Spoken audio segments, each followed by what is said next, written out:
പുനർഗേയം പദ്ധതിയുടെ ഗുണഭോക്താക്കൾ ആര്? അതിൻ്റെ ഓപ്ഷൻ ബി ആണ് ഉത്തരം. മത്സ്യത്തൊഴിലാളി കുടുംബങ്ങൾ. അതായത് അവരുടെ ഈ തീരദേശത്തു നിന്ന് അടുത്തുള്ള സ്ഥലത്തു നിന്ന് അവരെ മാറ്റി താമസിപ്പിക്കുന്ന പദ്ധതിയാണെന്ത്? പുനർഗേയം പദ്ധതി. ഇനി കേൾവി പരിമിതി നേരിടുന്നവർക്ക് ശ്രവണ സഹായികൾ ലഭ്യമാക്കുന്നതിനായി കേരള വികലാംഗക്ഷേമ കോർപ്പറേഷൻ ആരംഭിച്ച പദ്ധതിയാണെന്ത്? ശ്രവൺ. അതായത് കേൾവി പരിമിതി നേരിടുന്നവർക്ക് ശ്രവണ സഹായികൾ ലഭ്യമാക്കുന്നതിനായി കേരള വികലാംഗ കോർപ്പറേഷൻ ആരംഭിച്ച പദ്ധതിയാണെന്ത്? ശ്രവൺ.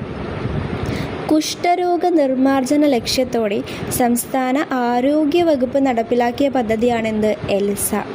എന്താണ്? കുഷ്ഠരോഗ നിർമ്മാർജ്ജനത്തിന് വേണ്ടി സംസ്ഥാന ആരോഗ്യ വകുപ്പിൻ്റെയാണ് എലിസ.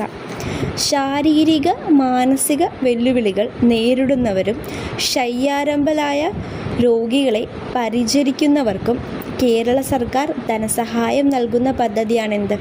ആശ്വാസകിരണം. കോളേജ് വിദ്യാർത്ഥികളുടെ മാനസികാരോഗ്യം മെച്ചപ്പെടുത്താനും ആത്മഹത്യാ പ്രവണത കുറയ്ക്കുവാനും വേണ്ടി കേരളത്തിൽ ആരംഭിച്ച പദ്ധതിയാണെന്ത്? ജീവനി. കോളേജ് വിദ്യാർത്ഥികളുടെക്ക് വേണ്ടിയുള്ളതാണ് ജീവനി. എൻഡോസൾഫാൻ ദുരിതബാധിതർക്ക് പ്രതിമാസം ധനസഹായം നൽകുന്നതിന് വേണ്ടിയുള്ള പദ്ധതിയാണ് ഇത്? സ്നേഹ സാന്ത്വനം. അപ്പോൾ എൻഡോസൾഫാൻ ആണ് സ്നേഹ സാന്ത്വനം.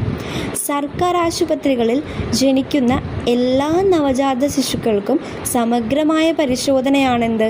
അതിനുള്ള പദ്ധതിയാണെന്ത്? ശലഭം. അപ്പം നവജാത ശിശുക്കൾക്കുള്ളതാണ് ശലഭം.